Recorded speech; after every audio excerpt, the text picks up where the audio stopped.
Hello. So right at the end of 2024, Vray 7 for Rhino has finally come out, and it does have a few features that I would like to showcase or to talk about.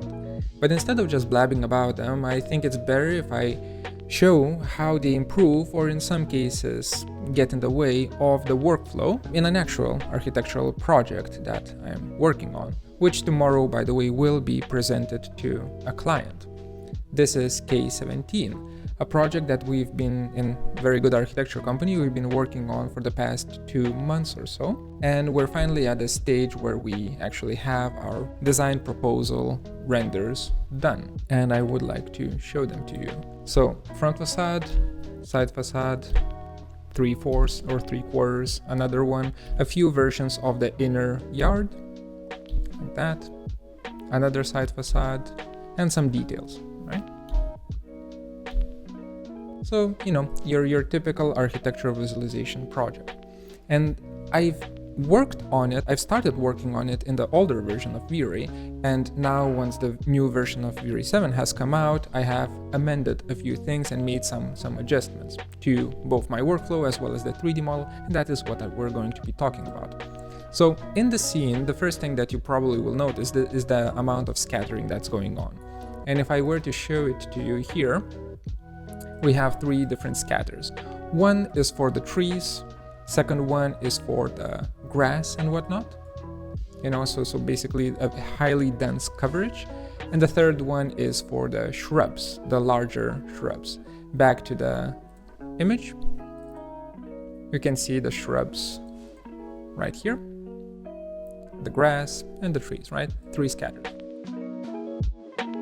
And the biggest issue that we have with scatter is the sheer amount of memory that is required. Well, not anymore. Before, we had to mitigate it by using these region curves, right? So if I go to my scatter and I go up to area modifiers, you can see that there are these region curves that have been referenced in, and basically as operation is set to include, the scatter will only work in these regions here, and then the other one is somewhere there. If I didn't have these regions, the scatter would be created for the whole disk, which is a no-go. Now in Vray 7 this changes, and you will not need to do this optimization anymore. It's a built-in tool. If I look at my scatter 2, here in the bottom I have my camera clipping. Camera clipping basically reads which camera is currently active in the scene. In this case, it's V1 camera, which you can see in the top view right here. Let me select it. Let me try to select it. That's not the camera, please select it. Well, good enough, right? That's the camera. And basically with camera clipping, it will do initially the same thing as what I've been doing manually with this triangle. It will only create a scatter in an area which the camera sees plus a certain angle, right? So if I look at it here, by default it's set to add plus 10 degrees. So of course for stuff like trees and whatnot, you don't want to use this because you want the trees from behind the camera to also appear in the reflections as well as to drop shadows and whatnot. But for really small things, ground coverage, you kind of want to use this, right? And that will save me in the future quite a lot of time. Since this was already done in an older version of Vray, I stuck with it, but just want to note that this is one of the more important things, at least for me. And another feature that I would like to talk about, which is scattering related or is a part of the scattering overhaul, is edge trimming. So let me just switch between V1 to V2 or view 2, and actually not the camera, but the snapshot. Pro tip for those of you who work with Vray for Rhino, named views, they store your camera data, but snapshots also can store your layer information. I'm switching to V2, it takes a while. They store your layer information, basically which layers are on and off. They store your material information. They store your Vray settings, your sun settings, and so on. So everything changes when you switch to V2. You can see that now this area also gets a scatter, And we need it because I want to show you the issue that we get here. You can see that while the objects are being scattered everywhere here, the main issue is around this area where the edge of the scatter surface, the host surface lies. Before, actually let's render this. It will take a little bit of time to compile the whole geometry and so on.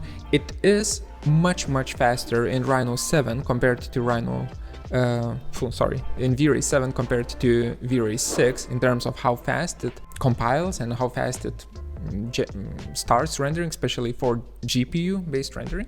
Let's zoom into the culprits.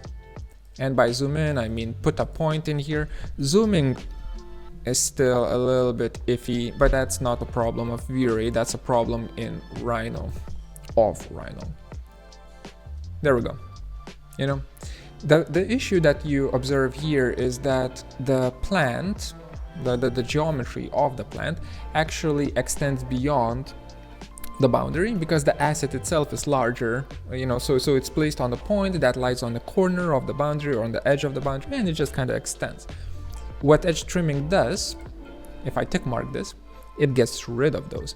It makes sure that all of the assets follow the boundary, right? So they get trimmed off. And this whole area gets cleaned up. So all of your borders will be clean. There will not be any more nasty intersecting reeds or whatever through the terrace planks. Great. Really welcome addition to this workflow, right? So that's about it in terms of scatter, and let's move on to materials. Alright, so for materials, there are two things that I would like to highlight, two things that I would like to note. First of all, the materials overrides have received quite a change, quite an overhaul and an upgrade.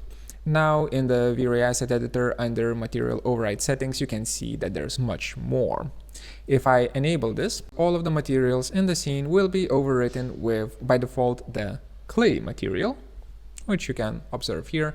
I probably should do we render only a part of it now? I'll let it render. If I were to tick mark this split refractive, then only, well, in this case, this is the only refractive area in our scene, so only this will not be rendered in clay material. But basically windows, right? It skips windows. You can also have multiple override modes, such as wood, for example. If I were to switch to wood, now everything will be rendered out as if it's wooden. Let's render out a portion of it. I can then adjust the grain size by changing the effect's scale. If I change the scale to, let's say 10, the scale of the wood grain should be around 2.5 times smaller, right? Because we're just decreasing the density. If the scale is 5, then it should be 2 times smaller than that. And then, most importantly, under preserve properties, now you have the possibility to change or to preserve, for example, the bump map of your geometries, the reflection, refraction, opacity, as well as self-illumination. For your diagrammatic renders, this is great because you now have full control over which aspects of the materials would you like to keep and which aspects of the materials would you like to overwrite. Moving on, let me stop the render there and let me disable the region render from here. Let's create 2 boxes. This I will be showcasing on much cleaner geometry just simply because I want to, for this to be clear. Dirt maps and more complex materials, blending of materials has become much easier, much better in Vray 7. So before, I kind of want to showcase this as a small tutorial. Before, if we wanted to have a more complex material that consists of multiple layers, we would use this blend material, right? So let me just make one. Blend, sure, expand that. Apply it to both of these boxes, apply, and then create 2 more materials, and I'll call this layer 1. And can I make a duplicate? Yes, I can. and this one will be named layer 2. And I'll do something very simple with this. Just let's go for red color for layer 1 and the blue color for layer 2. Simple as that. Then back in the blend material, I would say that my base material is layer 1, and I would add another layer, create and basically choose my layer 2 as my coat, right on top of my base material. Basically just stacking them up. And since the blend is set to medium gray, it would become purple. You know, blue stacked on red becomes purple. But what I could do instead of using this, I could use a dirt map, for example. And then by using this dirt map, if I go back in here, you can see here that then the blue material is everywhere, but in the nooks and crannies, you get a tint of red. And for this, I will begin rendering. All right, overrides. So back in here, material override, I turned that off. Okay, and there we go. So this is rendering out, and you can see like a glimpse, a little area where the red pops through. And basically the way this works, let's use a small region render for this, or I could actually also zoom in a little bit closer. Okay, so this area right here, you can see that the dirt does accumulate in the corners as it should, but the radius of it is quite small, and it's also the layer 2 coat is blue, so that should be the dirt. So I could just adjust the dirt by saying that unoccluded color is black, occluded color is white, because white is where the layer is going to be added in, as you can see here, and then increase the radius to something closer to, this is in centimeters, so let's go for 25 centimeters, right? And you get a very basic, you know, dirt map. So you change the blue material with some sort of a dust material and the red material with whatever you have yourself a nice occlusion, right, of dirt. And you can do a lot of cool things with it, but that's besides the point. The issue that we have with this is, for example, first of all, this generates a lot of materials in your materials tab, which is quite annoying to deal with, first of all. Second of all, if I click on this purge unused materials, at least in in Vray 6, it would get rid of these two. Let's see if it does that. It does not. Okay, that's an improvement. It used to do that. So that's good. But besides the point is that layer 1 and layer 2 and blend, they basically are just assembled into one material. Now, what you can do is you can create a generic material here, call it dirty. And here under the, for example, the diffuse color map, you can choose layer texture, right? And for this, you can then add as many layers as you want, and you only work with textures in the same material, so you don't generate a lot of extra materials. So for example, what did we do? We did red for our base material, right? And then we add in one more coat, and that is going to be blue, and that is not going to be multiplied. So those of you who use Photoshop already know all of these different blending modes. It's just going to be a normal blend mode. So it gets applied, and then here as a texture, I can just use the dirt map. If I remember correctly, we inverted this, and we added a radius of 25-ish, something like that. Go back in here. You know, you can't really see it here. You can kind of see it here. Looks a little bit weird on that. No, it actually doesn't, because it does hit the geometry there. And we just apply the dirty material, start rendering. And you will see that it will render out exactly as it is shown here, but now you only deal with one material. While this is doing, let me vent a little bit. This is great, you know, don't get me wrong. Having this kind of a layered system is great. It is just increasing the frustration that I have with not having a node material editor in Rhino. Right, for Vray. Why does well, I guess SketchUp doesn't have one, but why does every other program that runs Vray have it and Rhino doesn't? This layered system will be hell to work with the moment we start layering not just the diffuse map, but also reflection, refraction, I guess bump maps. We can layer opacities as well as the illumination or emissiveness. The moment you have multiple layered textures, everything, and you need to you can only control it through here, this is ridiculous. It's not going to work. No one's going to use it. I really hope that this is going to be bumped up, upgraded, and, well, not the layered portion, but the node editor portion of Vray. It's about time. We really need it. Creating complex materials in Vray for Rhino is a joke. All right. But this is good. So the layered texture, I guess, is nice. I like it. It's an improvement. We move on. New and improved region render. So for this, I guess I should show you some renders here. Back to showing you the renders. Keep an eye on this gazebo or whatever you call it. Client wants 3 different versions. Well, this last one also has a little bit of an area here that is changed, right? And also, as you can see, the windows here. Basically, re-rendering all of this, just creating a new render for every version takes a long time, right? And you don't really need to do it, especially when you're only dealing with, what's right in the middle of the render. Before, we used to just kind of draw around rectangle here. Well, I guess this would also show up in the reflection, so you kind of need it like that, something like that. So this would be, well, this could be a bit smaller, but this would be the region that I would be constantly re-rendering to find a good balance for the versions to show the client. The issue is that you render out a lot of unnecessary things here that cost time and money. Now, in the new Vray 7, what you can do is you can choose to use a polygon region render instead of just a region render.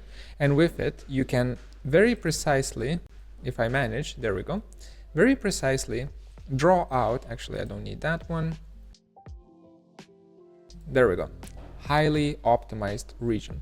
And now as I change the view from view 4, or not the view, sorry, the snapshot, from view 4 to view 4-3, you can see that it actually now only renders or re-renders the area which we chose, which saves time. That is all about time savings at this point, because the quality of Vray is great, we all know that, but the setup requirements as well as time requirements for setup as well as time requirements to change things has been lagging behind, and with this update they really are catching up, which is great.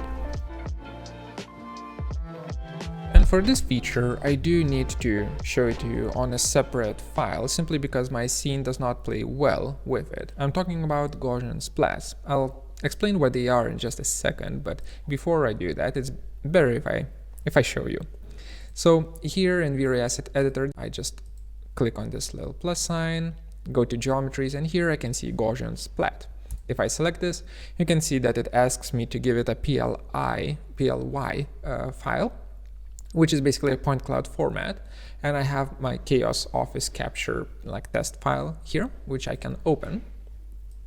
Give it a second, and it basically gets imported sideways, which is fine, but as you can tell, it is indeed a point cloud that has color associated with every single point. So if I just simply begin rendering as Vray Interactive, you'll see something special. These points actually get stretched and blurred to fill in the volume, so that as they represent the scene, it actually looks pretty decent, pretty good. And if I zoom out a little bit from here, you can see that the points that were taken or scanned far away from the scene are unable to fill in the space. Thus, they don't look that nice. They don't construct any geometry. But as we zoom into chaos headquarters, here, hey, the resolution is pretty damn good, and this is indeed three-dimensional. Let me rotate. It's lagging a bit. But this is indeed, a three-dimensional point cloud.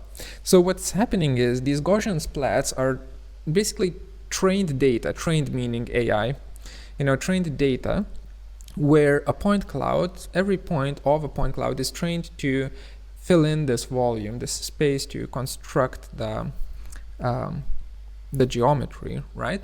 But at the same time, not needing to be converted into a surface, thus being lightweight. Well, lightweight is quite relative, as this is a 650 megabyte file that we're dealing with. But basically, you can see what we have here. Also, as I would be, for example, creating a box here, as I put the box in here, you can see that my geometry actually interacts and overlaps with the geometry of the Gaussian splat in the same sense of this kind of stretching and blurring. So the edge between these will not be perfectly clean, which is fine for the purpose that the Gaussian splat has. And what is the purpose? Right now, with this technology, the purpose is to create a realistic 3D environment in the furthest plan or furthest area away from your building or your object, your subject. So you can scan the environment in which you want to place your building or whatever, and that scanned data then can be used as a Gaussian splat in Vray as your backdrop instead of using images. I think that is quite useful. The resolution is still quite not the best, but with a little bit of camera blurring and so on, you can really make it work. The reason why you would use a Gaussian splat over photogrammetry is because Gaussian splats can catch reflections, right? So photogrammetry really messes up when you're trying to work with windows and whatnot. The buildings, glass skyscrapers simply cannot be properly scanned with photogrammetry, but they can indeed be scanned or can be reconstructed by using Gaussian splats, which is great. Also, you would use Gaussian splats in areas where simply having a photogrammetry model would be too heavy. I personally feel like optimization of photogrammetry mesh chunks is a better way to go about it, but having both options in the same field, I think is just of a benefit to all of us. So from now on, as you have a point cloud, take a look. Maybe you can use that in your Vray 7 scene. So these features that I have shown are not all of the features that have come out with Vray 7. Of course, there's much more, but the features that I show will influence my workflow the most, and I have most opinions about them. That's why I'm showing them to you. I feel like this update of Vray, this new version of Vray, aims towards efficiency rather than innovation in terms of functionality. Of course, there are Gaussian splats and whatnot. There are features that deal with innovation, but for me, this is much more about how fast you work with the program. And I think it's important because looking at the architectural visualization sphere, the quality is already there in multiple render engines. It's already there, it's already good enough. And what is more important, what's becoming more and more important, is how fast you can reach that end goal and then iterate through the options, as well as start pushing towards higher and higher detail levels, right? And I feel like this update for Vray 7, or this release of Vray 7, tackles that and attacks that optimization of how fast you work quite well with materials, as well as with scattering, with polygonal region renders and whatnot, right? The things that I miss are still major improvements towards materials, material UI, the way you work with materials. I think the community really needs a node-based editor for material creation and manipulation in Vray. Currently, as it is, it's great for simple stuff, for applying simple materials onto your geometry and tweaking them, but it's not good for multi-layered materials with a lot of complexity. That does require node-based editors, or else you're just going to get lost. Considering that Rhino does have Grasshopper already built in, it's a possibility, right? Another thing is UV editing and UV unwrapping. Currently, Rhino's UV editor